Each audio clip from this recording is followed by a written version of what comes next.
Hey, hey, Lumio lovers. Welcome back to another Lumio live stream. My name is Asha, and I'm here with my colleague Mish. Say hi, Mish. Hey. And today it's all about audio. We have one of the latest features in Lumio, and it's all about attached audio. And Mish, you created such an awesome lesson, so I can't wait to actually jump into this. I love it. All right, let's get started. I'm super pumped. So, we sneak peeked our newest feature, which is attached audio, available for both teachers and students a few weeks ago. If this is your first time hearing about it, make sure that you do sign up to be one of our ambassadors because our ambassadors got to know about it first and try it out before we announced it publicly. But let's take a look at attached audio and how you can use it both as a teacher and as a student.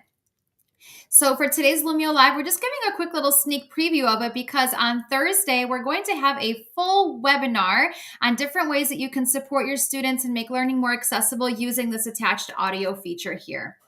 So on this first page, I've got a fun activity that you can do with your early learners. So a quick little letter match for our students.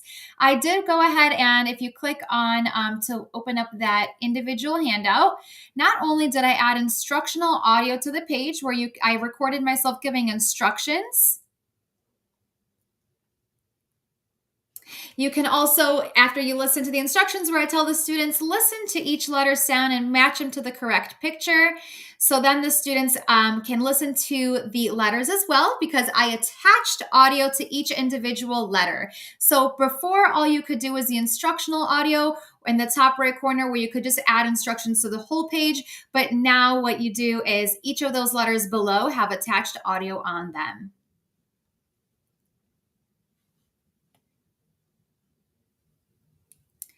All right. I always like to give different examples on different subjects here. So we did a little phonemic awareness for our early learners. Now I've got a little math activity. So all I did here was I brought in a picture of a family. Looks like maybe they're out shopping and they stopped to have some pizza. And there's a few different pieces of pizza missing. So I would give my students a few seconds here to take a look at the picture. And as they're working on word problems, they can go ahead and to support their learning, they can either type out the word problem or instead, now on the student side, they can also go ahead and record themselves giving that response. So if you click on student progress, Asha, and then go to your teacher handout so we can demo how a student can go ahead and respond on there. There we go. So on the left toolbar now, if you click on your gallery, before in your gallery, you had your stickers, you had your shapes, you could search for images, and now there's another button right there. There's the audio button. So now both on the teacher and the student side, you could click on there and you can record yourself answering the questions. So if you click on there, it'll give you the prompt to go ahead and allow microphone access if it's your first time doing it. And then all you'll do is click record and you'll be able to listen to yourself before you attach it to the page. Now, this audio can either be free floating or you can attach it to an object. So in this scenario, I would just have them record themselves giving the word problem, and then I'd have them solve their word problem as well. And I then just on to love the the next. concept of the Yeah. students being able to record audio as well. Yeah, just giving our students different ways to respond is so helpful. So now they can either type their response if they're able to type, they can grab the writing tool, and they can write or draw. They can always bring in the shapes if they need to make different manipulatives. And now to support our early learners that maybe can't type yet, or any of our special ed students as well, maybe students that have an IEP, now they can record themselves. And it's also just a really fun way, even if they don't perhaps need to record themselves, just another option, giving them more student choice to be able to respond that way as well.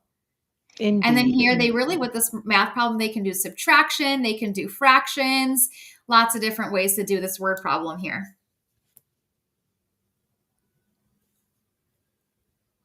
All right, last but not least, I have a language practice activity. So, this can be interpreted in different ways. This can be done with maybe our students that are learning English for the first time, or our students, basically, in every state, it's different when you start to learn a second language as well. I got to start learning Spanish when I was in seventh grade. So, this can be done again for our students that are learning English for the first time or learning a new language when your state allows it. So, all they have to do here is record themselves, take a look at the picture, and record themselves saying what the student might be saying to them. So, practicing conversation. When I was learning language, I think the best thing for me was to be able to practice using the vocabulary that I was learning instead of just reading flashcards all the time. So, this is a really fun way for them to really practice their conversational skills with their language acquisition.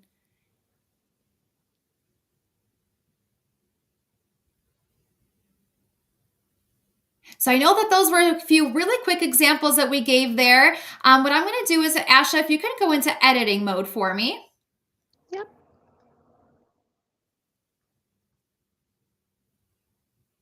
Awesome. So what you can do is, just as a teacher, go into your gallery there.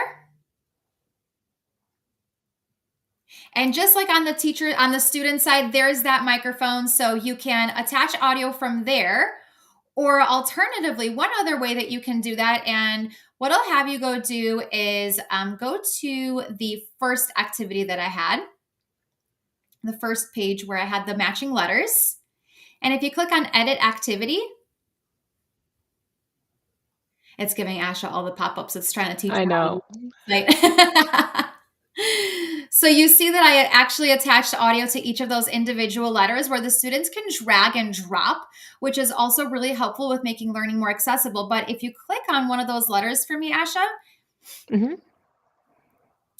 and then click on the drop down, and then detach the audio.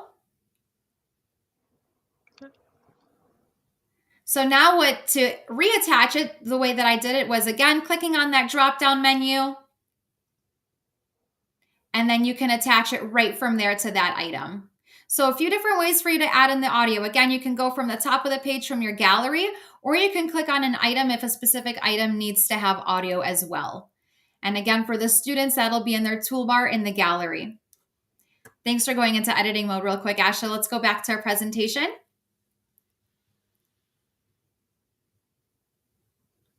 I'm so excited. There's just so many different ways that I can see teachers and students using this attached audio. What do you think? No, I think it's amazing. And honestly, even talking about learning languages, I went to French immersion school, and something like this would have been so helpful. Because as you mentioned before, flashcards, I mean, you can only do so much of that. It's nice to be able to add that new language into conversation. Oh, totally. I'm even thinking about like when I was in person learning Spanish, we were able to just turn and talk with our partners, right? But what if you're in a hybrid learning setting or in a smaller group where you've got a class with so many different people? Now you can turn a page into a group workspace, divide them into groups, and then having that conversation practice be through attached audio, which I think is just so fun. I love it. It's amazing. And like I said, in 2 days, so it's Tuesday, on Thursday, you can join me and Michelle Conway. We're going to be doing a whole webinar in different ways that you can continue to use attached audio to support all your different students. We'll continue to give different ways that you can use it based on your grade level or your subject, and really to support all learners and making learning more accessible. Which brings me to my last point here, which is our September, I almost forgot what month it was, our September Lumio Challenge. So our challenge this month is, how do you use Lumio to make learning accessible for all? All right, so all you have to do is take a picture or a screenshot of just your Lumio screen or using Lumio in your classroom and post it on socials, and make sure that you use the hashtag Lumio Challenge. Every month we have a brand new challenge, and at the end of every month, we'll take a look at all the hashtags across all platforms: Twitter, Instagram, Facebook, even LinkedIn. And each month we do have some winners that are eligible to win a gift card for participating in our Lumio Challenge. So as we talk about making learning more accessible with attached audio, or with any other way that you have found Lumio to support your learners, go ahead and post it. We'd love to see all of your ideas. Oh, I can't wait to see all of the stuff that we get from all of the teachers out there.